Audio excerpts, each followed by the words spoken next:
یہ سب کچھ کرنے والا اللہ ہی ہے۔ اللہ جل شانہ فرماتے ہیں قل اللہم مالک الملک تؤتی الملک من تشاء وتنزع الملک ممن تشاء وتعز من تشاء وتذل من تشاء بيدك الخير إنك على كل شيء قدير تولج الليل في النهار وتولج النهار في الليل وتخرج الحي من الميت وتخرج الميت من الحي وترزق من تشاء بغير حساب۔ ہم سب فقیر ہیں، اللہ کہتے ہیں کہ تم سب فقیر ہو، بادشاہ میں ہی ہوں، اکیلا اللہ ہی بادشاہ ہے۔ دنیا کی بادشاہ بھی فقیر ہے، فقیر بھی فقیر ہے۔ میرے دوستو ہم دیکھتے ہیں ہمارے ملک میں یعنی ہے مسجد سے جب ہم نکلتے ہیں تو باہر میں فقیر کھڑے ہوتے ہیں، 8-10 فقیر ایک ساتھ ہوتے ہیں، لیکن کبھی بھی ہم نے نہیں دیکھا کہ ایک فقیر دوسرے فقیر سے بھیک مانگتا ہے، کیونکہ ہر ایک جانتا ہے کہ میں بھی فقیر ہوں، وہ بھی فقیر ہے۔ ایک دوسرے سے کبھی بھی بھیک نہیں مانگتا ہے، بلکہ انتظار میں رہتے ہیں مسلموں کے نکلنے کا، جب وہ نکلیں گے سب ان سے بھیک مانگتے ہیں۔ بات سمجھ میں آ رہی؟ فقیر سے بھیک نہیں مانگتے۔ اللہ کہتے ہیں بھائی دنیا کے سب فقیر، یا ایھا الناس انتم الفقراء الی اللہ واللہ هو الغنی الحمید۔ اللہ بادشاہ ہے، پھر بھی ہم ایک دوسرے سے مانگتے ہیں، سمجھتے ہیں کہ اس سے میرا کام بنے گا، کیونکہ ہمارا یقین ہے کہ میں چھوٹا ہوں، مجھ سے وہ جو مالدار ہے وہ بڑا ہے، وہ فقیر نہیں ہے، اس سے میرا کام بنے گا۔ نہیں میرے محترم دوستو بزرگوں، اس غلط یقین کو دل سے نکلنا ہے کہ سب کے سب فقیر ہیں، اکیلا بادشاہ اللہ ہی ہے اور سب کچھ کرنے والا اللہ ہے۔ My respected brothers, our honorable guest is saying that again and again, time and again, we have to talk about greatness of Allah subhanahu wa ta'ala. So much so that we should bring this yaqeen in our heart, the giver of everything is Allah, the taker of everything is Allah, the maker is Allah, the breaker is Allah. Allah is the one who gives respect and honor. Allah is the one who brings down disrespect and dishonor, disgrace for people. Allah is the one who grants kingdom and dominion to people. Allah is the one who snatches it away. Allah is the one who brings the day from the night. Allah is the one who brings night from the day. Allah is the one who is in control of every benefit and every loss. Every harm is from Allah. Every benefit is from Allah. So this again and again we should talk about greatness of Allah subhanahu wa ta'ala until the reality dawns into our heart. So much so Allah subhanahu wa ta'ala has said in the Quran, as our respected guest has recited the ayat, قُلِ اللَّهُمَّ مَالِكَ الْمُلْكِ تُؤْتِي الْمُلْكَ مَنْ تَشَاءُ وَتَنْزِعُ الْمُلْكَ مِمَّنْ تَشَاءُ ila akhir ayat. That Allah is the one who talk about Allah's greatness, talk about Allah, that Allah is the one who grants a kingdom, Allah is the one who snatches it away from people, Allah is the one who benefits, Allah is the one who gives loss, Allah subhanahu wa ta'ala is the one who is in control of everything. Allah brings life from death, death from life, and everything, single thing is dependent upon Allah subhanahu wa ta'ala to benefit, everything is dependent upon Allah subhanahu wa ta'ala to harm. So this should be in our heart, that other than Allah, everyone else is nothing. Allah is the one who is doer of everything. So much so Allah subhanahu wa ta'ala also says that you should know that every single person in this world, these are beggars and paupers in the sight of Allah subhanahu wa ta'ala. So much so the king of in this world, the king is also a beggar in the sight of Allah, and beggar is of course a beggar in the sight of Allah. Everyone is a beggar in the sight of Allah. Ya ayyuhan nas antumul fuqara'u ila Allah. Allah says you are beggars and paupers in the sight of Allah. You have no status in the sight of Allah subhanahu wa ta'ala. He is giving a beautiful simple example that in our country we see that outside of the masjid usually you see long line of the beggars. You see a long line, especially after Jum'ah, you find a long line of the beggars outside of the masjid. And they are all waiting for the musallin, the people who are inside the masjid praying. Once they would come out from the masjid, these beggars are waiting to beg from them. But one thing you can observe, that you will never see one beggar is begging from another beggar. Outside of the masjid, one beggar never begs from another beggar. They know that I'm in need, I'm a beggar, and the person standing in line next to me with a bucket or with a basket, whatever, he is also begging, he is another beggar. So my need cannot be fulfilled by him. He cannot help me because he's another person in need. He's also a beggar. So beggars don't ask from beggars. So Allah said, you all are beggars in the sight of should be asking from me. So this yaqeen should come in our hearts. You know, today we think that, okay, I have less, he has more, so he can benefit me. The person who has more will be able to benefit me. But this is wrong yaqeen. This should come out of our heart, and the reality of Allah should come into our heart, that actually no matter what we have, no matter what the status of a creation is, even if he is a king in the world, he is a beggar in the sight of Allah. He can neither benefit me, nor can he harm me. The one who controls the benefit and harm is Allah, and Allah alone. So we all should turn back to Allah subhanahu wa ta'ala. میرے محترم دوستو بزرگو، ہلاکت کی جگہ میں حفاظت کرنے والا اللہ ہی ہے، اور حفاظت کی جگہ میں رکھ کر ہلاک کرنے والا بھی اللہ ہے۔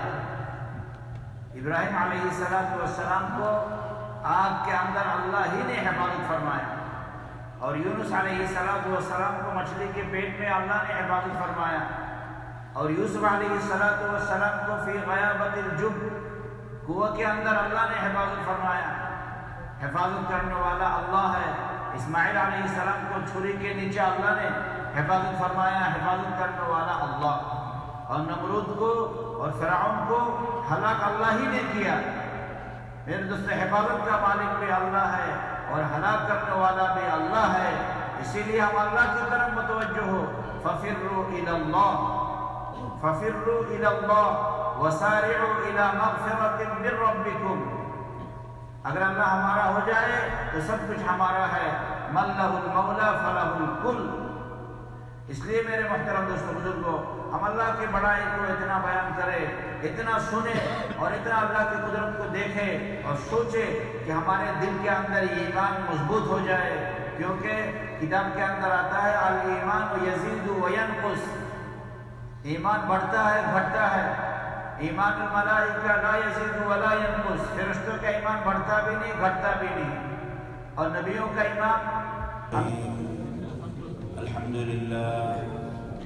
لله نحمده ونستعينه ونستغفره ونؤمن به ونتوكل عليه ونعوذ بالله من شرور أنفسنا ومن سيئات أعمالنا، من يهده الله فلا مضل له ومن يضلل فلا هادي له، وأشهد أن لا إله إلا الله وحده لا شريك له، وأشهد أن سيدنا ومولانا محمدًا عبده ورسوله صلى الله تعالى عليه وعلى آله وأصحابه وبارك وسلم تسليمًا كثيرًا كثيرًا.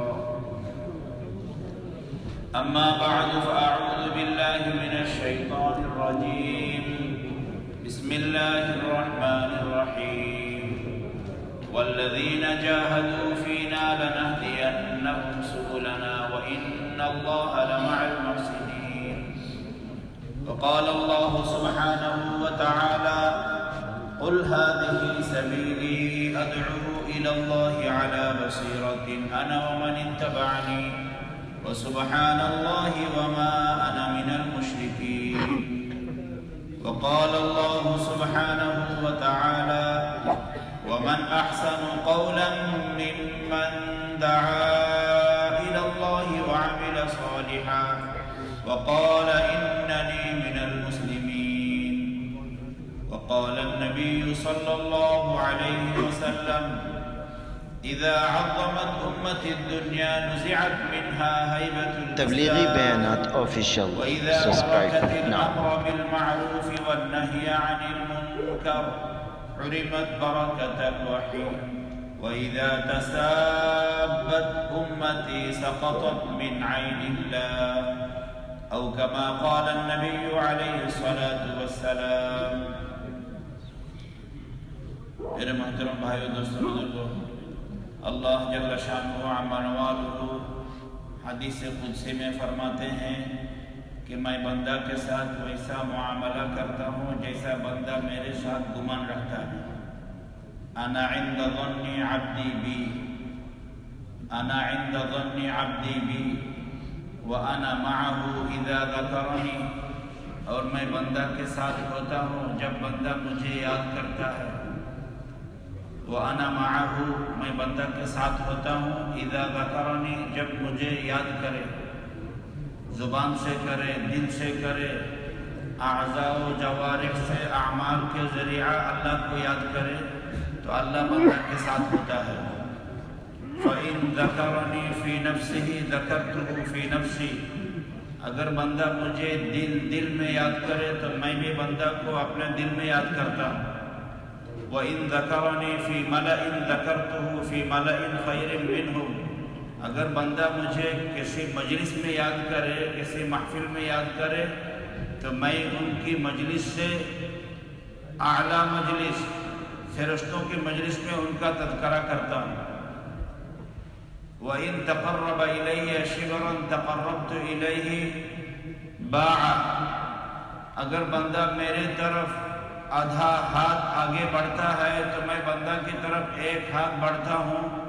اگر بندہ میرے طرف، میرے رحمت کی طرف ایک ہاتھ بڑھتا ہے تو میں دو ہاتھ، میری رحمت دو ہاتھ اس کی طرف بڑھتی ہے۔ اگر بندہ میرے طرف چل کے آتا ہے تو میری رحمت اس کی طرف دوڑ کے جاتی ہے۔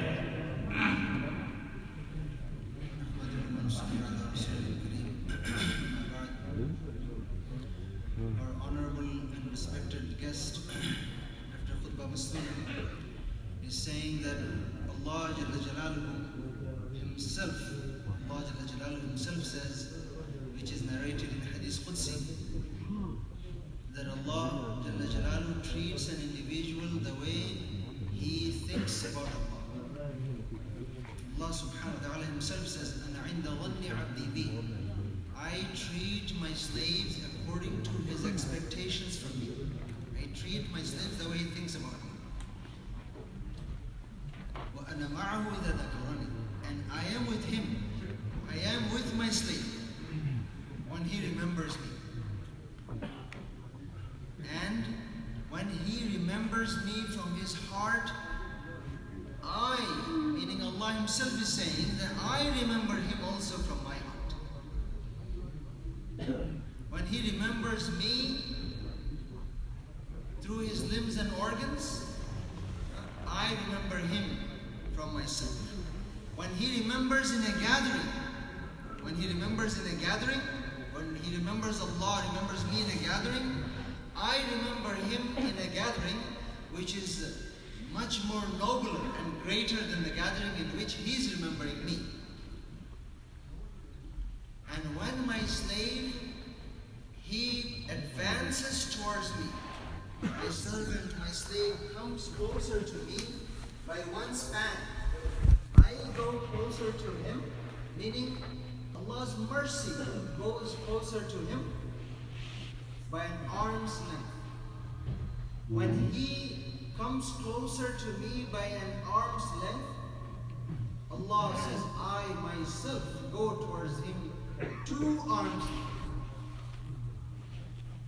And when my slave comes towards me walking, my mercy runs towards him. میرے محترم دوست بزرگوں، اللہ جل شانہ عما نوالہ فرماتے ہیں اپنے حبیب کو، یا ایھا المدثر قم فانذر وربک فکبر، عظم ربک، کبر ربک، اپنی رب کی بڑائی بیان کرو۔ اے میرے حبیب، رب کی بڑائی بیان کرو، کبر ربک، رب کی بڑائی۔ اس لیے جب بچہ پیدا ہوتا ہے تو پہلا سنت جو ہے وہ دایاں کان میں آذان اور دوسرے کان میں اقامت، یہ سنت ہے۔ بچہ کیا سمجھتا ہے، لیکن پھر بھی پہلی آواز جو اس کے کان کے ذریعہ دل میں پہنچے وہ خدا کی بڑائی کی آواز ہو، اللہ اکبر، اللہ سب سے بڑا ہے، اللہ کی بڑائی کی آواز۔ اس لیے مؤذن آذان کے شروع میں 4 مرتبہ کہتا ہے اللہ اکبر، اللہ اکبر، اللہ اکبر من کل شیء، اللہ سب سے بڑا ہے۔ My brothers, Allah Jalla Jalaluhu commanded Rasulullah sallallahu alaihi wasallam, Ya ayyuhal muddaththir qum fa'anzir wa rabbaka fakabbir. O my Rasul sallallahu alaihi wasallam, O my Nabi, stand up and talk about greatness of Allah. Talk to people about greatness of Allah subhanahu wa ta'ala. Glorify Allah. Let the people know how great Allah subhanahu wa ta'ala is.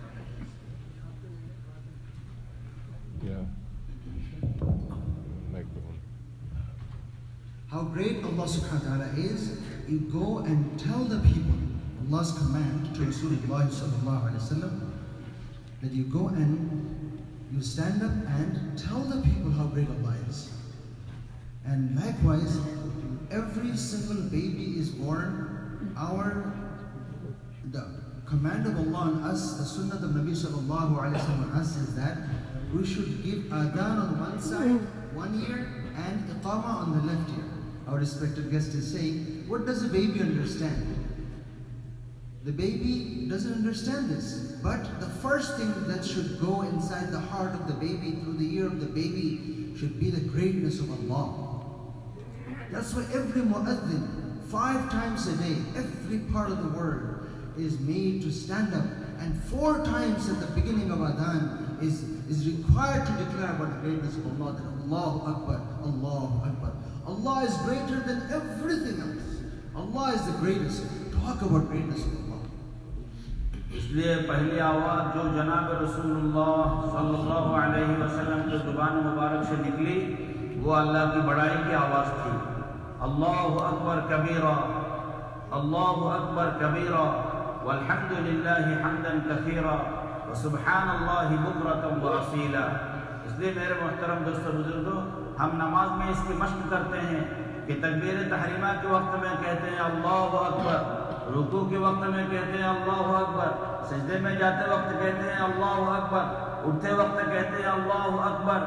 یہ نماز میں مشق ہے خدا کی بڑائی کا، کہ کہتے کہتے ہمارے زبان سے یہ بات دل میں آ جائے کہ اللہ سب سے بڑا ہے.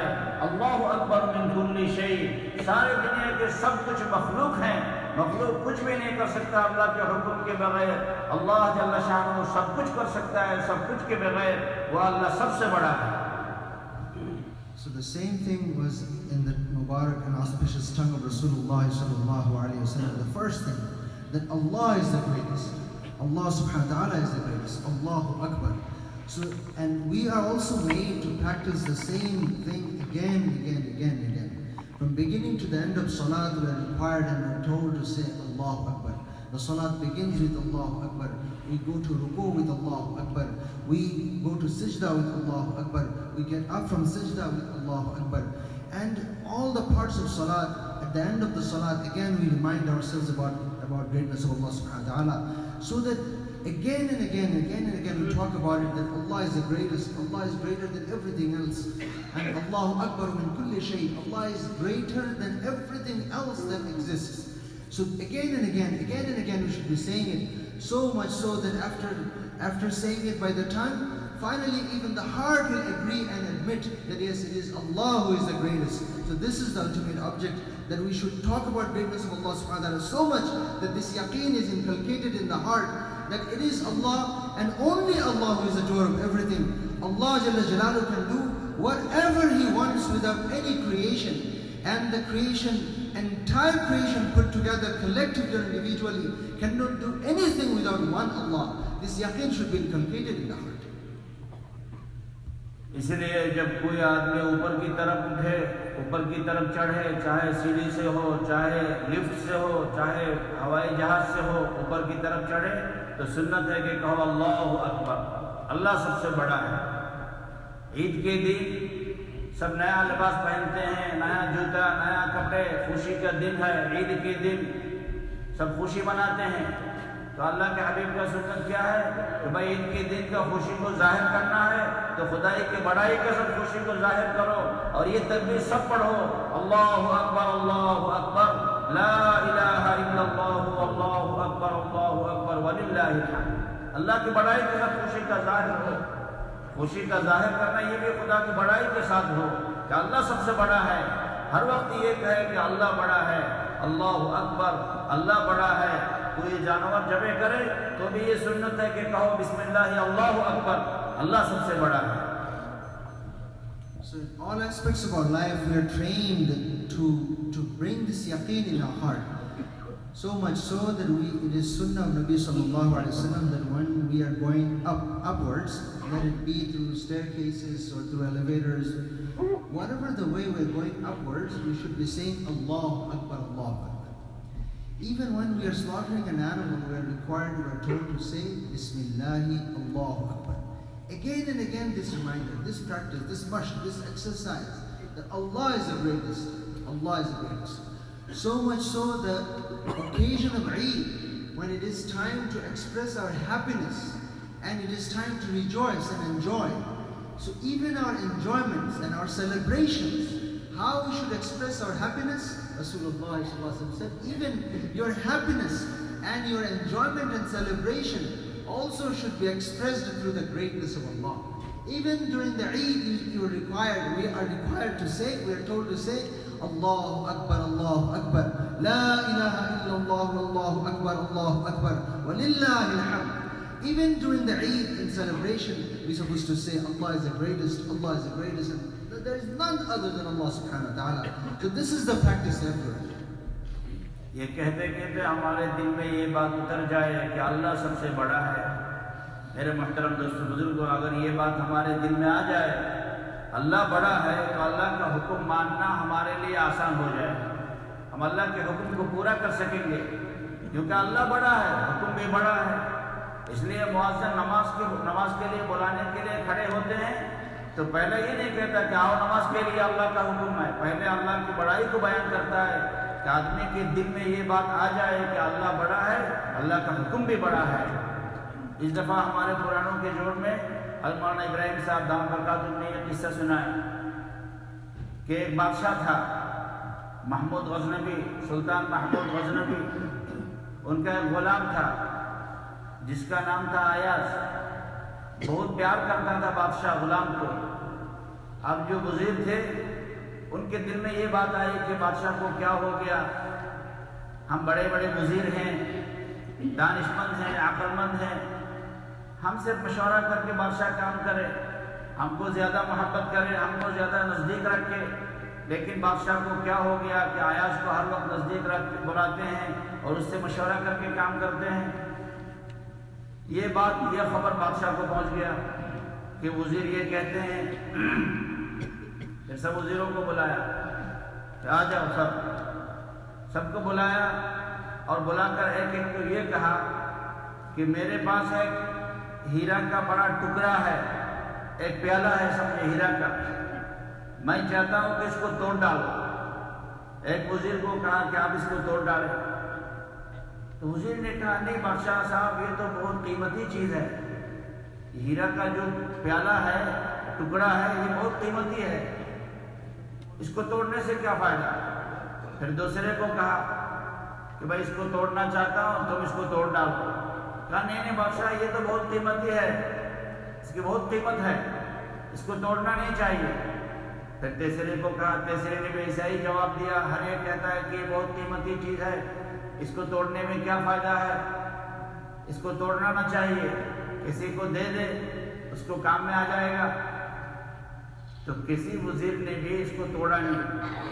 پھر بادشاہ نے ایاز کو بلایا، سلطان محمود غزنوی نے ایاز کو بلایا اور کہا ایاز، میں یہ چاہتا ہوں کہ اس کو توڑ ڈالو، اس ہیرے کے پیالہ کو توڑ ڈالو. تو ایاز نے فوراً اس کو لیا اور سب کے سامنے اس کو زمین پہ پھینک کر توڑ ڈالا. سب وزیر اس کی طرف بڑی بڑی آنکھ سے دیکھنے لگا. ایاز تو نے کیا کر دیا، اتنا بے وقوفی کیا، ہم میں سے کسی نے بھی یہ نہیں کیا. تو نہیں جانتا اس کا کیا قیمت ہے، یہ بہت قیمتی چیز ہے، تو نہیں جانتا اس کو، تو نے توڑ ڈالا. تو ایاز نے یہ کہا کہ ہاں یہ بہت قیمتی چیز ہے، میں جانتا ہوں، لیکن بادشاہ کا جو حکم ہے اس کو توڑ ڈالو، اس کو توڑ ڈالو، یہ اس سے بھی قیمتی ہے. اس لیے بادشاہ کے حکم کو ٹھیک رکھنے کے لیے میں نے اس کو توڑ ڈالا. اگر اس کے نہ توڑتا تو بادشاہ کا حکم توڑ جاتا. پھر بادشاہ کو سمجھ میں آ گئی کہ اصل بات تو یہ ہے. میرے محترم دوستو بزرگوں، اگر ہمارے سامنے خدا کی بڑائی ہو تو ہم خدا کے حکم کو نہیں توڑ سکیں گے. سب کچھ توڑ جائے لیکن اللہ کا حکم نہ توڑے. یہ اس وقت آئے گا کہ جب میرے دل میں، ہمارے دل میں اللہ کی بڑائی ہو. Our honorable guest is saying that we should talk about Allah Jalla Jalaluhu and His greatness so much that the true greatness of Allah Azza wa Jalla should be inculcated in our heart, so that we understand that the command of Allah Subhanahu wa Ta'ala is the greatest. Allah is the greatest and His hukum, His command is also the greatest. And we'll be able to obey Allah subhanahu wa ta'ala once the greatness of Allah's command is in our heart. And my brothers, our respected guest has given an example that one of our elders, Maulana Sahab, he was in our gathering of old workers in Bangladesh, and he presented a beautiful example from one of the true incidents of the past. There was a great king, there was a great Muslim king, great pious Muslim king in the name of Sultan Mahmud. So he had a servant. He had a servant in the name of Ayaz. So Ayaz was extremely obedient to the king, and he was very loyal to him. And king would always consult with him and do things with his consultation. Always the king would be with Ayaz, meaning Ayaz would be with the king all the time, and king would ask him about everything.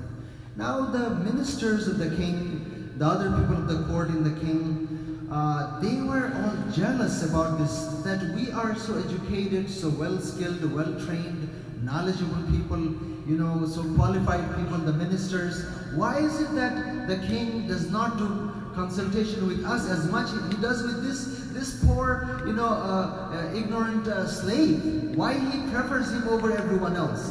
So they were very jealous about this. So now these words, these words reached the king. The king heard about it, that the people are, talking about this fact that why he is always taking consultation from his slave, servant, Ayaz. So the king wanted to make it clear to everyone else. So the king called everyone to his court. The king called everyone to come in his presence. And then the king presented to one of the ministers a very extremely valuable piece of diamond. Extremely valuable, giant piece of diamond. The king told the minister that, take this diamond and I want you to throw it and break it into pieces. I want to see it into pieces. So the minister started startling. He said, dear king, this is so valuable. It's such a great thing. It is so valuable. How can I break this? So the king called the second minister and said that, this is, could you bring it for me? I want this to be broken into pieces. The second person replied the same way. He said, this is so valuable, it's such a huge piece of diamond. How do I do this? So the king passed it on to the third person, said, please bring it. This is what I want to see. I want you to break this in two pieces. Do that for me. He said the same thing. I cannot do this. It is so valuable. So one after another, it went through all the ministers. None of them dared to break it into pieces, saying the same thing, that this is so valuable, you should not break it. Finally, the king called his servant Ayaz, said, Ayaz, come over here. When Ayaz came, the king said, look, I want you to break this diamond into pieces. Ayaz said, okay, give it to me. He took it and smashed it immediately on the floor, breaking it into several pieces instantly.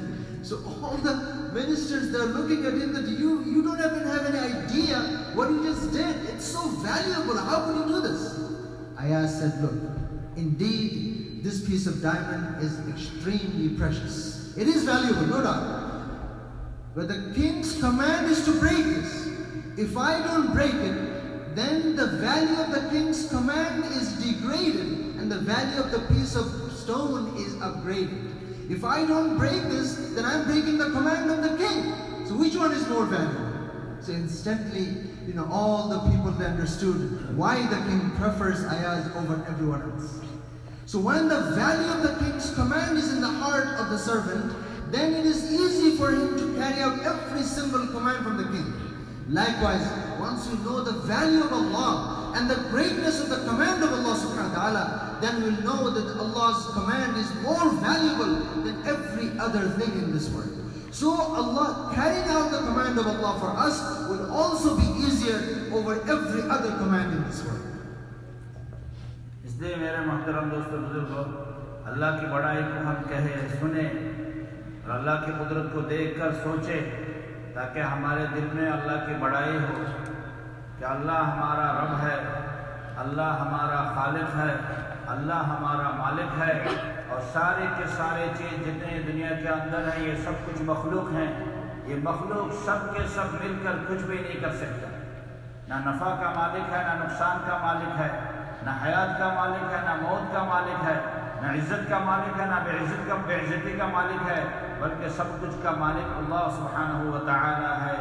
اللہ جس کو چاہتا ہے عزت دیتا ہے، اللہ جل شانہ جس کو چاہتا ہے ذلیل و خوار کرتا ہے، اللہ جس کو چاہتا ہے بادشاہ بناتا ہے، اللہ جس کو چاہتا ہے فقیر بناتا ہے، اللہ رات کو دن اور دن کو رات بناتا ہے.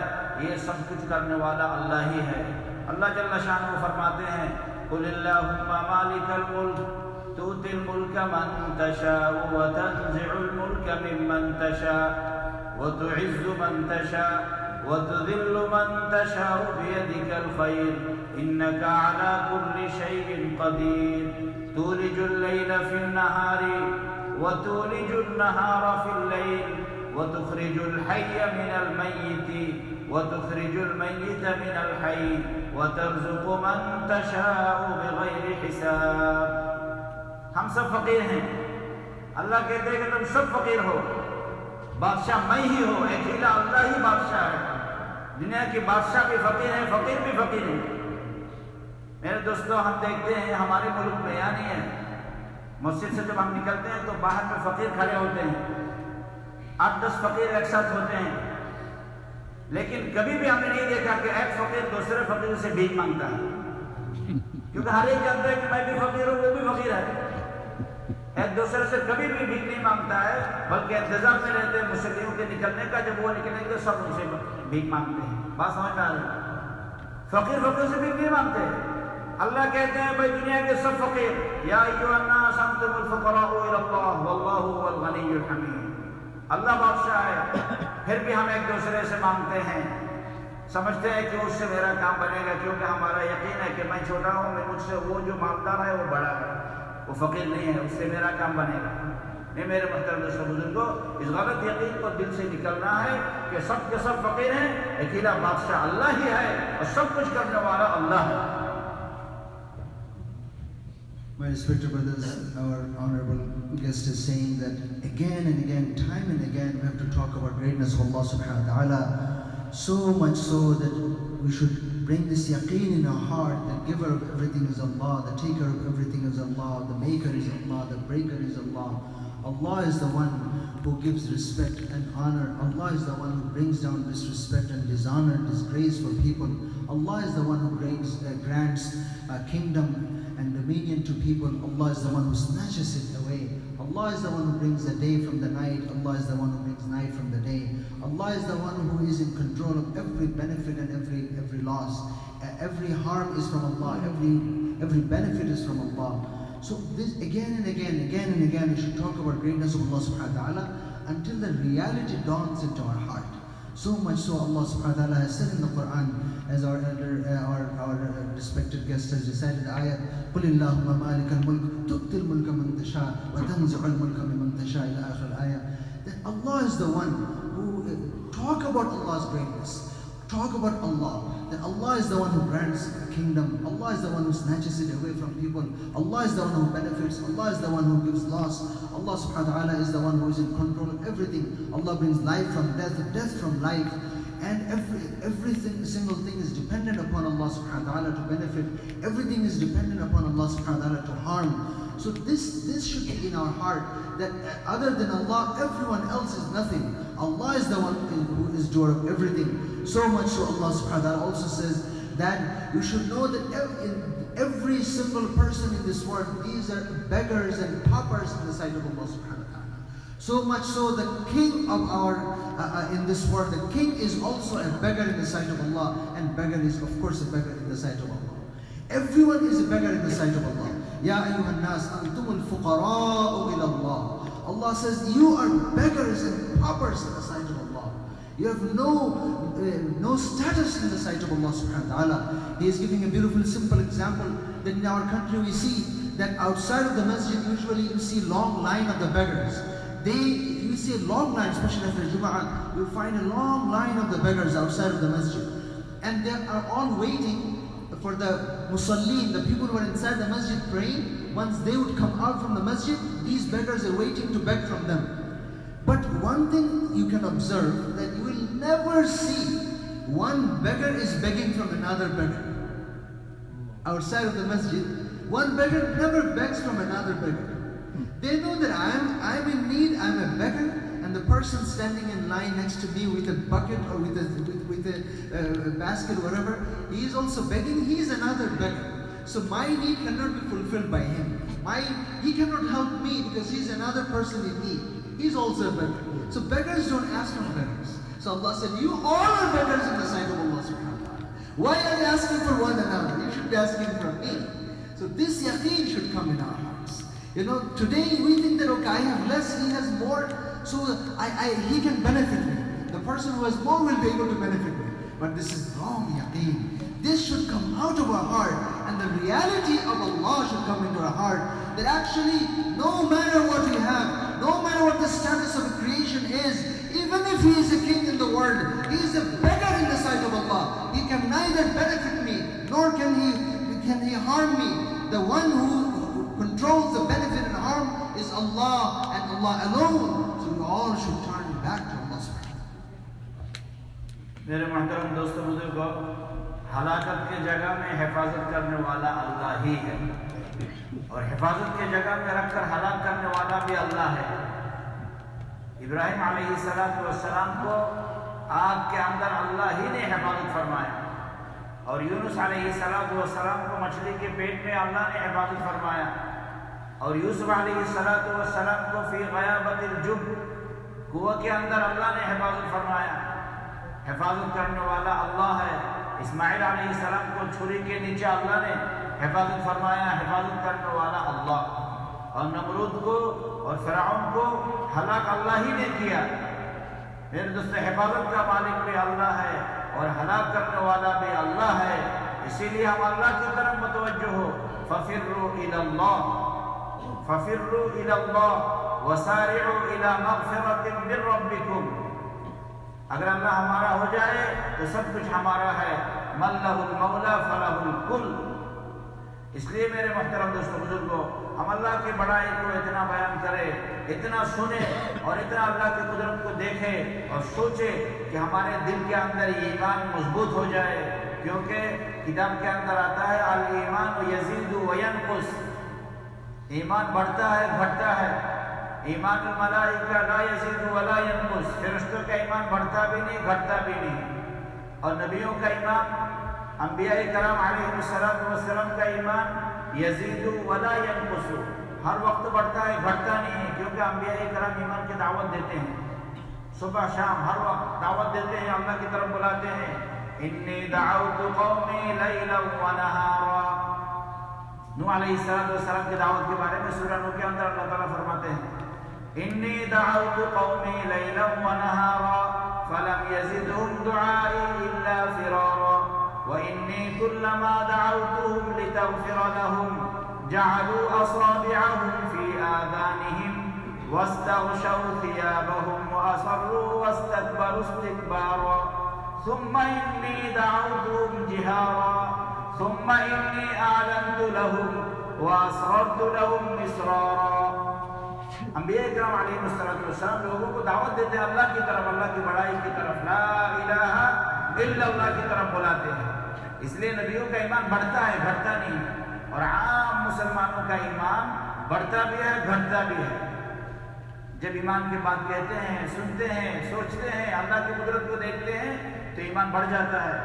اسی لیے اللہ کے حبیب نے فرمایا جددوا ایمانکم، ایمان کی تجدید کرو۔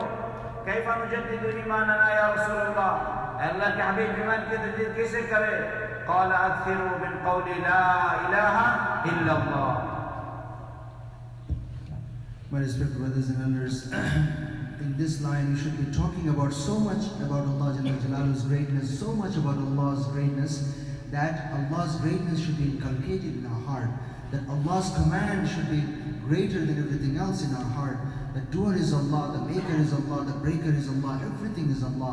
This yaqeen should come in our heart, and we should inculcate this yaqeen in our heart, that in the condition in the circumstances of protection, Allah subhanahu wa ta'ala can bring harm to an individual.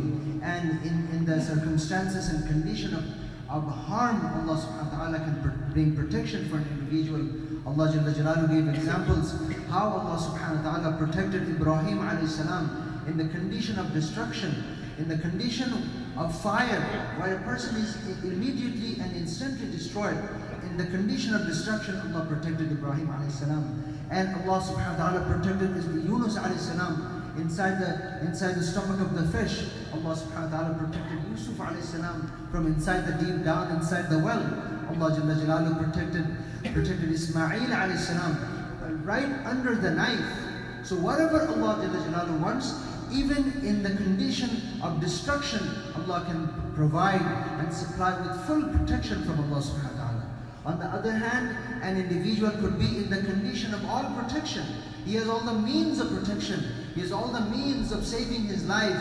But in such a condition, like Allah subhanahu wa ta'ala showed Fir'aun and Namrud, they were surrounded by all sorts of protection and with kingdom and everything. But despite their condition of protection, Allah Jalla Jalaluhu brought destruction and halakat for them. Just like this, Allah can change. Allah can bring harm in the condition of benefit. Allah can benefit in the condition of harm.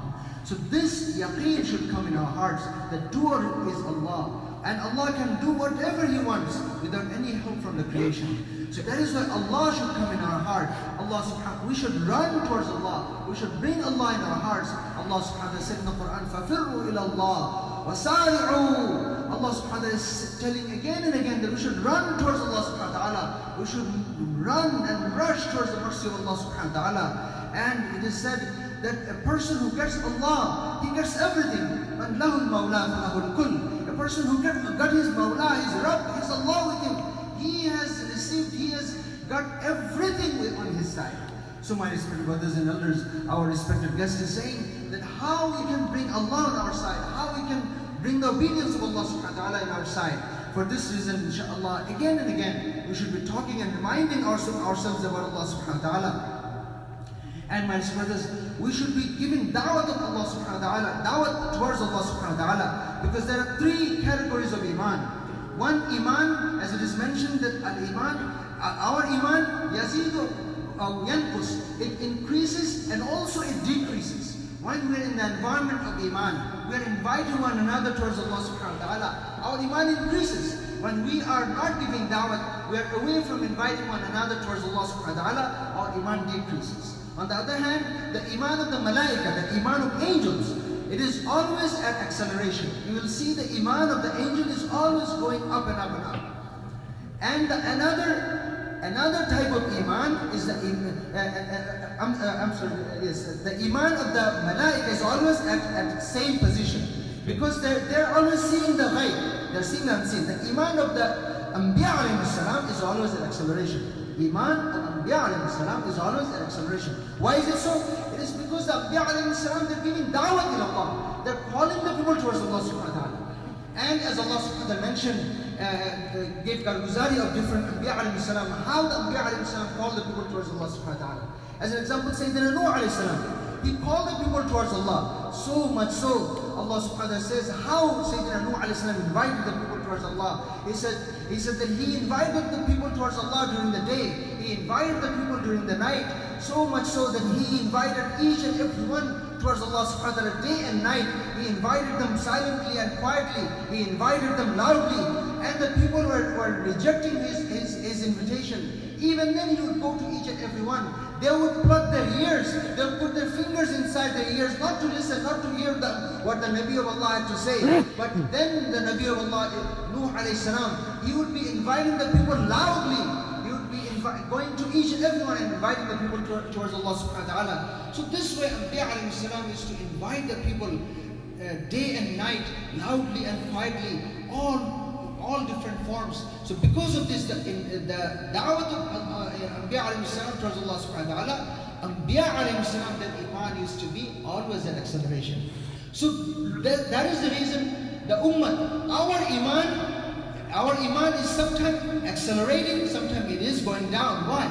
It is because sometimes we're in the environment of da'wah, sometimes we are not. That is why, my respected brothers, our elder is saying that we should engage in invitation towards Allah subhanahu wa ta'ala. We should talk to one another about Allah's greatness so that our iman also is saved from going down, and our iman should be always going up. Because once our iman goes up and we have the greatness of Allah subhanahu wa ta'ala inculcated in our heart, then obedience to Allah subhanahu wa ta'ala will be easy for us. मेरे मोहतरम दोस्तों बुजुर्गों, और हर काम को जनाब रसूलुल्लाह सल्लल्लाहु अलैहि वसल्लम के तरीक़ा के मुताबिक करें, क्योंकि हमारा कामयाबी और सआदतमंदी दुनिया का और आखिरत का रसूल करीम सल्लल्लाहु अलैहि वसल्लम के तरीक़ा के अंदर है। अगर हम अल्लाह के हबीब की इत्तिबा करेंगे तो हमें हिदायत मिलेगी अल्लाह की तरफ से, और अल्लाह की तरफ से मग़फ़िरत मिलेगी, और अल्लाह की तरफ से मोहब्बत मिलेगी, और अल्लाह जल्ल शानुहु हमें बग़ैर हिसाब व किताब जन्नत अता फरमाएंगे। अगर रसूल करीम सल्लल्लाहु अलैहि वसल्लम की ज़िंदगी के मुताबिक हम अपनी ज़िंदगी को बनाएं, हर काम रसूल सल्लल्लाहु अलैहि वसल्लम की सुन्नत के मुताबिक करें, खुद भी करें और दूसरों को नबी की सुन्नत की तरफ दावत दें। अल्लाह जल्ल शानुहु फरमाते हैं, क़ुल इन कुंतुम तुहिब्बूनल्लाह फत्तबिऊनी युहब्बिबकुमुल्लाह व यग़फ़िर लकुम ज़ुनूबकुम वल्लाहु गफ़ूरुर रहीम। दूसरे आयत में फरमाते हैं, व इन तुतीऊहु तहतदू, अगर हम अल्लाह के हबीब की इताअत करेंगे हिदायत मिलेगी, युहब्बिबकुमुल्लाह, अल्लाह की तरफ से मोहब्बत मिलेगी, यग़फ़िर लकुम ज़ुनूबकुम, अल्लाह की तरफ से मग़फ़िरत मिलेगी। और हदीस के अंदर है, कुल्लु उम्मती यदखुलूनल जन्नत इल्ला मन अबा, क़ील व मन यअबा या रसूलल्लाह, क़ाल मन अताअनी दख़लल जन्नह व मन असानी फ़क़द अबा। जो अल्लाह के हबीब की इत्तिबा करेगा दख़लल जन्नह, वह हिसाब किताब के बगैर जन्नत में दाखिल हो जाएगा। इसलिए हर काम को सुबह से लेकर शाम तक, छोटे से बड़े, हर काम को हम रसूल सल्लल्लाहु अलैहि वसल्लम की सुन्नत के मुताबिक करने की कोशिश करें। My respected brothers, our respected guest is saying that our everyday affairs and all our work should be done in the tariqah of Rasulullah sallallahu alaihi wasallam. And in obedience to the sunnah of Nabi sallallahu alaihi wasallam, we'll be able to receive success from Allah subhanahu wa ta'ala. The more we practice the sunnah of Nabi sallallahu alaihi wasallam, the more Allah will love us. So much so that if we do our actions, all our amal, everything that we do every day, if we do it according to the tariqah of Rasulullah sallallahu alaihi wasallam, Allah will love us, Allah will forgive us, and Allah will grant us into Jannah without account. Allah subhanahu wa ta'ala has mentioned about the value of the sunnah of Nabi sallallahu alaihi wasallam again and again, reminded us about the greatness of Allah subhanahu wa ta'ala. As an example, Allah said, قُلْ إِن كُنْتُمْ تُحِبُّونَ اللَّهَ فَاتَّبِعُونِي يُحْبِبْكُمُ اللَّهُ. If we truly and really love Allah subhanahu wa ta'ala, then it is incumbent upon us to follow Rasulullah sallallahu alaihi wasallam. Our love for Allah should be expressed through the obedience and adab of the sunnah of Rasulullah sallallahu alaihi wasallam. Allah Jalla Jalaluhu also has said, وَإِن تُطِيعُوهُ تَهْتَدُوا. We will receive guidance from Allah subhanahu wa ta'ala if we are following the footsteps of Rasulullah sallallahu alaihi wasallam. So the way to get guidance from Allah is to obey Rasulullah sallallahu alaihi wasallam. So that is why, my brothers, Rasulullah sallallahu alaihi wasallam himself also reminded the ummah that each and every one of my ummah will enter into Jannah. كُلُّ أُمَّتِي يَدْخُلُونَ الْجَنَّةَ إِلَّا مَنْ أَبَى قِيلَ وَمَنْ أَبَى يَا رَسُولَ اللَّهِ. The Rasul sallallahu alaihi wasallam told the people, told this ummah, that each and every one from this ummah, everyone will enter into Jannah, except for those people who deny Rasulullah sallallahu alaihi wasallam. So when he was asked that, who could deny you, Ya Rasulullah sallallahu alaihi wasallam? Then Nabi sallallahu alaihi wasallam said something to this effect, "Man atani dakhala al-jannah wa man asani faqad aba." A person who follows my sunnah, he has obedience of Nabi sallallahu alaihi wasallam. He is the one who is in obedience to my sunnah, he will enter into Jannah. And the people who are not obeying the sunnah of Nabi sallallahu alaihi wasallam, in reality, in practicality, actually they're denying Rasulullah sallallahu alaihi wasallam. So that is why, my brothers, it is very, very necessary that we obey Rasulullah sallallahu alaihi wasallam in all our action and all our deeds and all in everyday affairs. But also, respected elder mentioned in the last part that Rasulullah sallallahu alaihi wasallam told us that at every moment we should remind ourselves about Allah subhanahu wa ta'ala. We should refresh and renew our iman. When he was questioned how to refresh and renew our iman, the Nabi sallallahu alaihi wasallam, he mentioned that you should refresh and renew your iman بِأَكْثَرِ الْقَوْلِ لَا إِلَهَ إِلَّا اللَّهِ. Again and again reminding yourself about Allah subhanahu wa ta'ala. So that is why, my brothers, we should remind ourselves about Allah and bring the sunnah of Nabi sallallahu alayhi wa sallam in every actions of ours. یہ ایمان جو ہے روح کی طرح ہے. روح بغیر روح کے اعضاء و جوارح ہے کام نہیں کرے گا. آنکھ نہیں دیکھے گی, ہاتھ نہیں پکڑے گی, پیر نہیں چلے گی, کیوں؟ روح نہیں ہے. اسی طرح اگر ایمان نہیں ہے تو اعمال سے کوئی کام نہیں ہوگا. یہ ایمان جو ہے روح کی طرح ہے. اور اس کے ساتھ اللہ کا سب سے بڑا حکم جو ہے وہ نماز ہے. نماز کی اہتمام کرے. اور اللہ کے حبیب نے فرمایا صلو کما رأیتمونی اصلی, نماز ایسے پڑھو جیسا مجھے نماز پڑھتے دیکھتے ہو. اسی طرح نماز کو بنانا ہے محنت کر کے, صفت احسان کے ساتھ. ان تعبد اللہ کأنک تراہ فإن لم تکن تراہ فإنہ یراک. صفت احسان کے ساتھ نماز پڑھنا ہے کہ اللہ مجھے دیکھ رہا ہے, اللہ میرے قرات کو سن رہا ہے. یہ نماز جو ہے سر کی طرح ہے. سر, ہاتھ کے بغیر آدمی ہے, پیر کے بغیر ہے, لیکن سر کے بغیر انسان نہیں ہے, آدمی نہیں ہے. اسی طرح اسلام بھی نماز کے بغیر نہیں ہے. ایمان اور کفر کے درمیان فرق جو ہے وہ نماز ہی ہے. اور اس کے ساتھ ساتھ علم کو حاصل کرے. علم جو ہے وہ آنکھ کی طرح ہے. بغیر آنکھ کے آدمی نہیں دیکھ سکتا کون راستہ کدھر ہے, کہاں گڑھا ہے, کیا سانپ ہے اور کون سا لٹھی ہے. یہ بغیر آنکھ کے نہیں دیکھ سکتا. اسی طرح علم کے بغیر آدمی صحیح راستہ بھی نہیں جان سکتا. کون سا جگہ, کون سا راستہ حلال کیا ہے اور کون سا راستہ حرام کیا ہے, جائز کیا ہے, ناجائز کیا ہے, دیکھنے کے لیے علم چاہیے. جیسا کہ راستہ دیکھنے کے لیے آنکھ ہوتی ہے. علم جو ہے وہ آنکھ کی طرح ہے. اور اس کے ساتھ ساتھ ہم اللہ کا ذکر بھی کریں.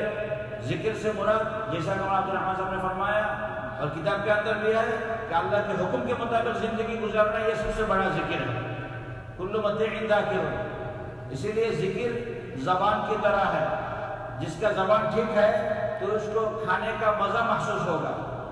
کون سا کھانا کیسا مزیدار ہے, کون سا کڑوا ہے, کون سا کھانا میٹھا ہے, کس میں نمک ہے, یہ جس کا زبان ٹھیک ہے اس کو پتہ چلے گا. اور جس کے پاس ذکر ہے, جس کے دل میں, اس کو عبادت کی لذت ملے گی کہ نماز میں کیا مزہ ہے, تلاوت میں کیا مزہ ہے, اور دوسروں پہ اکرام کرنے میں کیا مزہ ہے. تو زبان سے کھانے کا مزہ معلوم کر سکتا ہے, ذکر سے عبادت کے مزہ معلوم ہوتی ہے, لذت محسوس ہوتی ہے. اس کے ساتھ ساتھ میرے دوستو دوسرے کے اکرام کرے, اکرام کی صفت کو بھی حاصل کرے. یہ ہاتھ کی طرح ہے.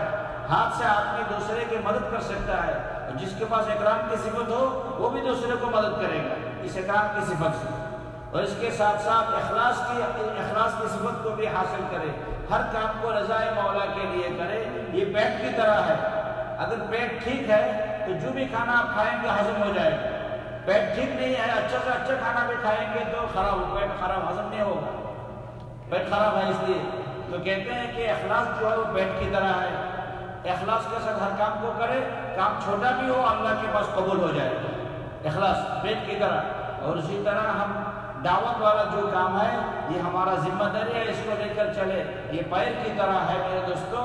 پیر سے ایک آدمی ایک جگہ سے دوسرے جگہ جا سکتا ہے. اسی طرح دعوت کے ذریعہ دین بھی ایک جگہ سے دوسرے جگہ جا سکتا ہے. اس لیے ان صفات کو حاصل کرے.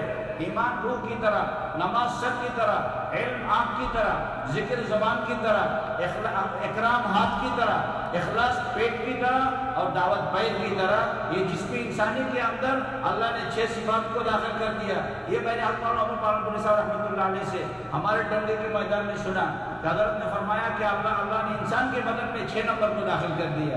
ان 6 صفات کو ہم حاصل کریں. My respected brothers, our respected guest is saying that Iman inside an individual, Iman inside a believer is like ruh, is like the soul. In a body, if there is, you can see the hands, the eyes are there, the nose is there, the legs are there, the head is in its own place, everything is in the right place and the person looks just normal, just perfectly fine. But this individual is devoid of his soul. He does not have his soul. He has passed away. Now his hands will not work, his legs will not walk, and the eyes will not see, and the nose will not smell, and the ears will not hear anything. Nothing will work because the person does not have soul inside. Just like that, a person whose iman is not built, a person who has not made effort on his iman is not made, this person does not have his soul. So he will not be able to function, he will not be able to obey Allah subhanahu wa ta'ala. So that is why, my brothers, we have to make an effort and work on our iman, so that the soul of our body, the spiritual soul of our body, the iman enters into our heart. And then, my brothers, with this, we have to work on our salat, the quality of salat, praying salat. How we should pray salat? Rasulullah told us that we should be praying salat. Sallu kama ra'aytumuni usalli. You should pray salat the way you see me praying salat. So we should find out how Rasulullah used to pray salat. We should pray like Nabi used to pray salat. And also, we should pray our salat with the quality of ihsan, the sifat of ihsan. What is ihsan? We should pray our salat in such a manner, we should obey Allah subhanahu wa ta'ala in such a manner as if I am seeing Allah subhanahu wa ta'ala. As if I'm seeing Allah subhanahu wa ta'ala. We should pray to Allah subhanahu wa ta'ala as if I'm seeing Allah Jalla Jalal. That's the way a live salat should be there. If we cannot achieve this level of ihsan, then at least we should pray in such a manner that at least Allah is seeing me. And our elder is saying that we should have this in our mind so fresh, that when I'm reciting the Quran, I should have this in my mind, that the Quran that I'm reciting, my Allah is listening to it. Allah is listening. Allah is looking at me, doing each and everything that I'm doing. And Allah is listening to each and everything that I'm reciting. So this way we should be praying our salat. Our salat should be lively. And my brothers, our elder is saying this salat, the way iman is like the soul, the ruh. This salat in Islam is like the head. The position of salat is like the head. The way a person, a living man cannot exist with life without the head, just like that, the living man cannot exist with iman without salat. A person with iman exists without salat, it is beyond imagination. It's not possible. A person with iman definitely would be praying salat. So at the same time, we have to work on our salat to such an extent that the salat comes with all its qualities in our life. Rasulullah said something to this effect, that the difference between iman and kufr, the demarcation, the thing that separates iman and kufr, the belief and disbelief, is this salat. A person who does not have salat, he has mixed both of them together. There is no separation. That is why our salat should be in its place with all its qualities. And also at the same time, my brothers, we have to acquire the knowledge of deen. Acquiring the knowledge of deen is extremely important. Our elder is giving the example that the knowledge of deen is like the eyes. When a person has eyes and healthy eyes, then the person will be able to see things properly and correctly. Just like that, a person has the correct knowledge of deen, then he will be able to see what is right and what is wrong. He will be able to make a difference between a snake and a stick. If he does not have his eyes, he will not be able to make this difference, and he will get into harms because he's not able to make the difference between these things. So that is why a person has to have the knowledge of deen, which is like the eyes. And then with the knowledge of deen, a person has to have the practice of the knowledge upon deen, practice upon the knowledge that he has. So this practice on the knowledge of deen, this is called dhikr. What is the real quality of dhikr? Obedience to Allah, or obeying Allah subhanahu wa ta'ala and fulfilling all the commands of Allah subhanahu wa ta'ala. This is the real dhikr. The person who is obeying Allah subhanahu wa ta'ala, this is the dhikr in practicality. In the practical life, this is the dhikr. So, and the quality of dhikr is required by each and every one of us. And the example of the dhikr is like the tongue. The example of dhikr is like the tongue. A person whose tongue is healthy, he will be able to taste sweetness, he will be able to tell bitterness, he will be able to say which is hot and which is soft, he will be able to say from his tongue. A person whose tongue is not healthy, he will not be able to differentiate between the sweet and the sour. Just like this, a person whose tongue, whose quality of dhikr is not there, he will not be able to find the taste of amal. Like through the dhikr of Allah subhanahu wa ta'ala, through the tongue we find the taste of food. Just like that, through the dhikr of Allah subhanahu wa ta'ala, a person finds the taste of amal. When he prays Salat, when he remembers Allah, he reads Quran, when he does any of the amal, what is the taste of it? What is the taste of these amals? He cannot feel it because his quality of dhikr is not in its place. That is why, my brothers, we have to make sure that we make an effort to achieve this quality of dhikr. And at the same time, with these qualities, we should acquire the quality of ikram, the honoring and respecting our fellow Muslims. This quality of ikram, the example is like our hands. With the hands, we benefit people. With the hands, you see, we make sure that we fulfill the rights of others. So a person who does not have the quality of ikram, he will not be able to benefit others. He will not be able to fulfill the rights of others. And at the same time, my brothers, we should be acquiring the quality of ikhlas and sincerity. The sincerity of doing each and every amal only and only to please Allah subhanahu wa ta'ala. Only and only to please Allah subhanahu wa ta'ala. So this quality of ikhlas, the example is like stomach. A person's digestive system, stomach. When the stomach is healthy, whatever we eat, the body is able to process the food and the body is able to extract the nourishment from it and the entire body benefits from it. On the other hand, if the stomach is corrupted, the person's stomach is not processing the food properly, then no matter how healthy food he eats, the best food or the worst food doesn't make any difference. His stomach is not able to process them and his stomach will just excrete them without deriving any benefits from them. Just like this, a person who does not have the quality of ikhlas, he does not do the amals only and solely to please Allah subhanahu wa ta'ala, no matter how small amal, no matter how great amal, no matter how beautiful amal he is doing, he will not be able to derive benefit from these amals. And at the end, we also have to have the quality of da'wah, inviting the people towards Allah and inviting the people towards good and forbidding the people from evil. This quality of da'wah, the example is like our legs. With our legs, we cross distances and we reach out to different places and we go to different areas. Just like this, a person who will have the quality of da'wah, through this quality, deen will go different places, deen will be spreading all over the world. The way through legs a person goes to all different parts of the world, just like that, with the effort of da'wah, we'll be able to make this deen reach out all different parts of the world. So these are the 6 qualities, you see, which the examples of all the 6 qualities are in our entire body from head to toe. Our elder is saying that I have heard this from one of our elders, Hazrat Maulana Sahab. He gave this example that Allah Azza wa Jal has actually brought all the 6 qualities inside human beings. If these qualities come in a human being, then he will become a perfect, person, and he will be able to benefit and derive benefit from Allah subhanahu wa ta'ala, and he will be able to give benefit to others. इसलिए मेरे महतरम दोस्तों बुजुर्गों, ये तो हमारे पुरानों का मजमा है, मशवरा हुआ, इसलिए मैं सबक सुना रहा हूँ हम लोगों को। मजमा पुरानों का है मेरे दोस्तों, ये हमारा जिम्मेदारी है कि दीन सारी दुनिया के अंदर आ जाए। हम आखिर नबी की उम्मती हैं और रसूल करीम सल्लल्लाहु अलैहि वसल्लम ने हज्जतुल विदा में ये जिम्मेदारी और ये मसूलियत हर एक उम्मत पर देकर तशरीफ ले गई। इसलिए सहाबाए किराम रिज़वानुल्लाहि अलैहिम अजमाइन इस जिम्मेदारी को समझते थे। सब कुछ छोड़ के सारे दुनिया के मुख्तलिफ जगहों में कब्र बनाना। हम एक मुल्क में गए, वहाँ एक जगह में एक सहाबा के नाम से एक शहर है। हम जानते हैं सारी दुनिया में सहाबाए किराम की खबर है। हज़रत बिलाल रज़ियल्लाहु अन्हु जो रसूल सल्लल्लाहु अलैहि वसल्लम का मुअज़्ज़िन था, सफ़र में भी हज़र में भी। जब नबी जी मदीना मुनव्वरा में रहते थे बिलाल मुअज़्ज़िन था, जब सफ़र में जाते थे तब भी बिलाल ही मुअज़्ज़िन। लेकिन कब्र मदीना में नहीं है।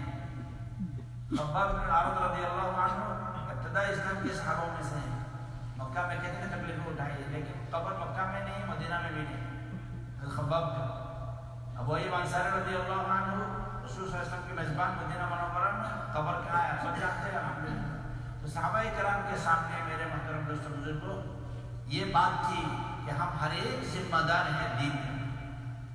इसीलिए अबू बकर रज़ियल्लाहु अन्हु फरमाते हैं अयनकुसुद्दीन व अना हय, अयनकुसुद्दीन व अना हय, कि दिन मिट जाए मैं जिंदा रहूँ, ये हो नहीं सकता।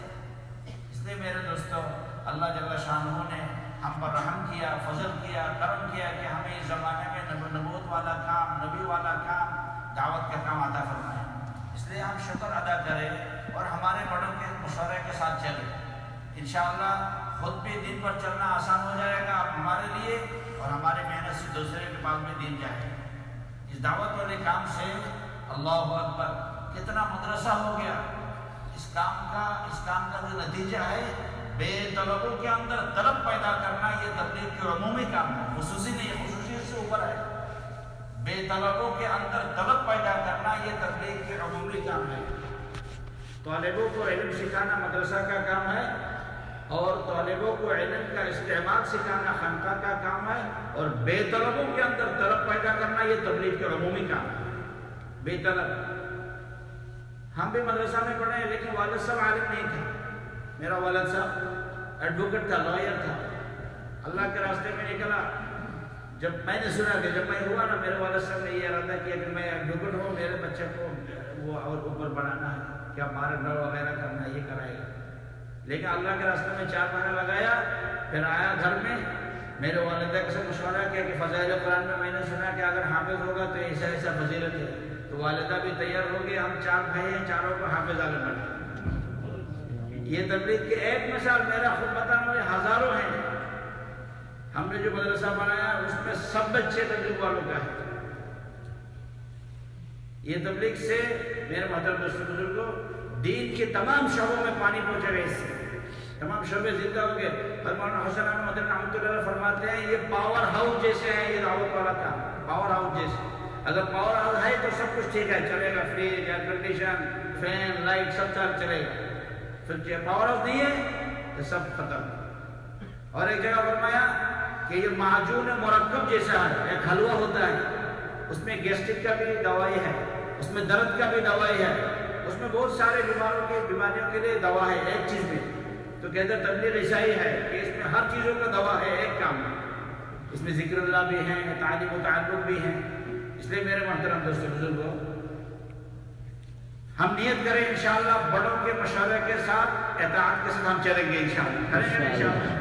اس کے لیے نیت کریں، جو تقاضے ہمارے بڑوں کی طرف سے ہمارے پاس آئے انشاءاللہ ہم اس کے لیے کوشش کریں، نیت کریں، ارادہ کریں. اور عبدالرحمن صاحب ہر جگہ فرماتے ہیں کہ بھائی اس کام کا بنیاد مال پر نہیں ہے اور فرصت پر بھی نہیں ہے کہ میرا فرصت ہے میں کام میں چلے جاؤں، میرے پاس مال ہے میں سے تکلیف ہوگا. نہیں، مال پر بھی نہیں ہے، فرصت پر بھی نہیں ہے، استعداد ہے میرے پاس اس پر بھی نہیں ہے، بلکہ سچی نیت پر ہے. میرا نیت خالص ہو کہ مجھے نیت ہے کہ میں اللہ کے دین کے لیے محنت کروں گا، نکلوں گا. سچی نیت اور پھر کوشش. السعی منا والاتمام من اللہ. پھر دعا ہے اللہ سے رواداری کرنا. یہ کریں گے تو اللہ ہم سے کام لیں گے انشاءاللہ. نیت ہے سب کا انشاءاللہ. اللہ سب کو قبول فرمائے. Alhamdulillah, some very important things Alhamdulillah, our respected elders are saying. My brothers, I would like to say in the middle, inshallah, the brothers in the back, please move forward, inshallah, because after Fajr, usually, sometimes the brothers feel drowsy.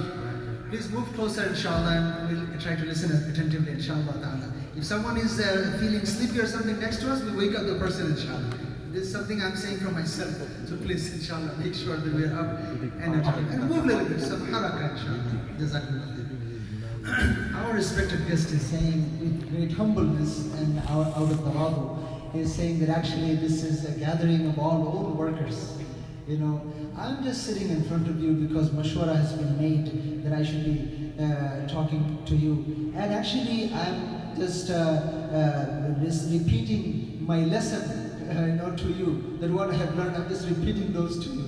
You are all old workers, mashallah. So, my brothers, our elders saying that Rasulullah sallallahu alaihi wasallam in the final Hajj, he again made it clear to all the Sahaba radiyallahu anhum that each and everyone is responsible for this deen, and each and everyone should take the message of this deen across the world to all the people who are not present, who this message have not reached those people yet. We should take this message to all of the people. Because of this, the Sahaba radiyallahu anhum, they immediately understood their responsibilities and they went far and wide to all 4 corners of the world. So much so our respected guest is saying that even we went to one country, an unknown place, unknown distant place, and even there we found a city in the name of a Sahabi. And we found out that some Sahabi came here, because of that the name has been named. So my brothers, just like this we see Bilal radiallahu anhu, who was the mu'adhin of Nabi sallallahu alayhi wasallam. He was the mu'adhin in Medina, and also he was the mu'adhin in the journey, in the traveling that Nabi sallallahu alayhi wasallam used to undertake. So at halt and at in traveling, everywhere Bilal radiallahu anhu was always with Rasulullah sallallahu alayhi wasallam. And on the day of judgment, he'll be raised from right next to Nabi sallallahu alayhi wasallam. And yet his grave is not there in Medina. Bilal radiallahu anhu's grave is not there in Medina.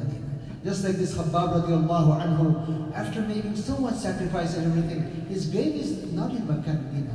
Abu Ayyub al-Ansari radiallahu anhu, his grave is not in Makkah, Medina. We all know that these Sahaba, they spread all over the world, and they understood their responsibility, and they took the message of Deen to all four corners of the world. So my brothers, Abu Bakr radiallahu anhu, look at the understanding in the Sahaba radiallahu anhu and the sense of responsibilities that they adopted, my brothers.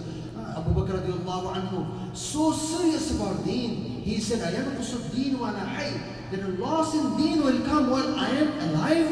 I cannot tolerate this. I can tolerate anything else, but I cannot tolerate that the loss of Deen will come while I am alive. So they considered a loss in Deen so serious, my brothers.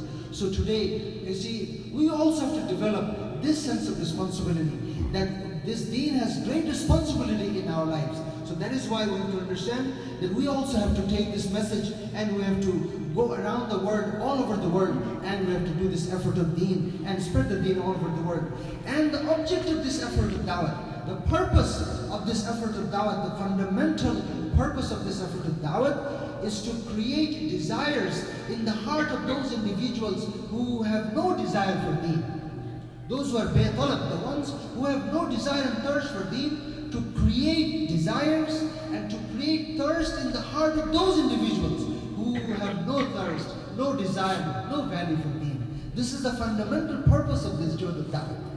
And in this Juhud of Dawah, there is everything. This effort of Dawah encompasses everything, my friends. All the different shu'bah, different parts of Deen are already included in this Juhud of Deen. So through this effort of da'wah, that people without desire, we should go to them and create a desire for Deen in their lives. And our elder is saying that once they have desire in them for Deen, then there are madaris, the Islamic schools are there, Islamic madaris are there for them to educate in the Deen of Allah subhanahu wa ta'ala. Once the people have the knowledge of Deen, then to purify them, to purify their hearts, to connect them with Allah subhanahu wa ta'ala, there are khalqa, there are places with the religious divines and our mashayikh who work on the purification of the souls. And that is why, my brothers, this effort of da'wah is actually fundamentally is to go to each and every one of the people, every individual who has no desire for Deen, to create desire in their lives. And our elder is sharing with us that in this world we experience and we witness there are so many Islamic schools, so many madaris, Islamic institutions. They have come into existence because of the Juhud of Dawah. So many families, there are ulama coming up because of the effort of Dawah. So our elder is sharing with us that I'm sharing with you this, the knowledge of Deen and so on. But my father was not a scholar of Islam. My father was a lawyer. Our elder is saying here that my father was a lawyer. And he used to say that I will make my son a greater lawyer, a higher professional in law than myself. I should make my son a bigger lawyer. That was his ambition. That was his thought. But Allah subhanahu wa ta'ala accepted him, and he went out in the path of Allah subhanahu wa ta'ala for 4 months. When his father, he spent 4 months in the path of Allah, and lo and behold, all his intentions, his plans and ambitions, everything changed. He came back home with a different intention, that I should make my children hafiz and alim of Deen, because we have read in Fadail Amal the virtue and the value of the person who will memorize the Quran, who will learn the Deen, the value of such individuals. So he said, my father came home and he consulted with my mother. And both of them, they decided, we have 4 sons, we will not make a single one of them lawyers, we will make all of them Hufaz and ulama. Just like their plan, Allah Jalla Jalla accepted all his 4 siblings, all of them became Fajar Bayan. And our elder is sharing with us that I have a madrasa, a religious Islamic school there, and almost every single child, every single student in that madrasa comes from so-called Tablighi families. You see, the parents have spent time in the path of Allah subhanahu wa ta'ala. So through this effort of da'wat, all over the world these changes are coming up. So the people who had no desire for deen, desire of deen is coming in their hearts. And people are learning the deen. So that is our marriage brothers. We should be doing the efforts, our juhd of deen with the mashurah, with the consultation of our elders and mashayikh. And we should have proper niyyat, and we should be doing it only for the sake of Allah subhanahu wa ta'ala. And our niyyat should be correct. And once our niyyat is correct, Allah subhanahu wa ta'ala will accept us. And once we try to be accepted, Allah will accept us. Our Hazrat Maulana Abdul Rahman Sahab, Damat Barakatum, he's always sharing with us everywhere he is going, that actually this juhd of da'wat and our going out in the path of Allah subhanahu wa ta'ala, we always think that it depends on my mal. If I have wealth, then I can go in the path of Allah. If I have fursa, if I have break, I have leisure, I have time from my job or work or my education, whatever, only then I can go. But that's not the case, my beloved brothers. Actually, our going in the path of Allah subhanahu wa ta'ala is dependent upon three things. First and foremost, it is dependent on our sincere intention to go in the path of Allah. Our sincere intention to work for the deen of Allah subhanahu wa ta'ala. Secondly, it depends upon our full effort and trying, our effort and our endeavors and our koshish, to prepare ourselves to go in the path of Allah subhanahu wa ta'ala. And thirdly, it depends upon our sincere du'as to Allah subhanahu wa ta'ala, so that Allah will accept us to go in the path of Allah subhanahu wa ta'ala. So once we sincerely intend to go in the path of Allah from our heart, secondly, we try our very best to go in the path of Allah. Thirdly, we make dua to Allah Jalla Jalaluhu, Allah will accept us to go in the path of Allah. It is not dependent on our abilities and our isti'adad and our capabilities and qualifications. No, it is dependent on the acceptance from Allah subhanahu wa ta'ala. So we should do these three things so that Allah will accept us, and inshallah we are going to go in the path of Allah. And one more thing our elder also shared with us, Maulana Hussain Madani rahmatullah alayhi, he used to tell us, yes, Maulana Hussain Madani, one of our great elders, he used to share with us that this juhd of da'wat, the example is like the powerhouse, the house, the place that will generate electricity, the power. If every electrical equipment, our lights, our fans, our air conditioners, refrigerators, our stoves, everything is in place, but if the power is not there, nothing will function and nothing will work. Just like that, if the juhd of da'wat is there, the effort of da'wat is there, this will generate power. This will give the quwwah and the power and ability to put the things into actions and a'mal. So that is why this juhd of da'wat is the powerhouse. It will give quwwah and energy and ability to every other section, every other part of deen, so that every other part of the deen will come to life with all its realities, inshallah. इसलिए नियत करें इंशाअल्लाह हर साल 4-4 महीना लगाएंगे इंशाअल्लाह मशवरे के साथ इंशाअल्लाह हमारे बड़े जैसे कहे इंशाअल्लाह मोहब्बत के साथ प्यार के साथ एक दूसरे को माफ़ करते हुए इंशाअल्लाह इसलिए नियत करें इंशाअल्लाह नियत को ज़ाहिर करें हमारा नियत है इंशाअल्लाह हर साल 4 महीना और इस जोड़ से इंशाअल्लाह नगद भी रखा है. So my brothers, inshallah, we all make niyat, inshallah, to go in the path of Allah for once in the path of Allah subhanahu wa ta'ala, inshallah, with muhabbat, with love, inshallah, with affection, inshallah, prepare one another.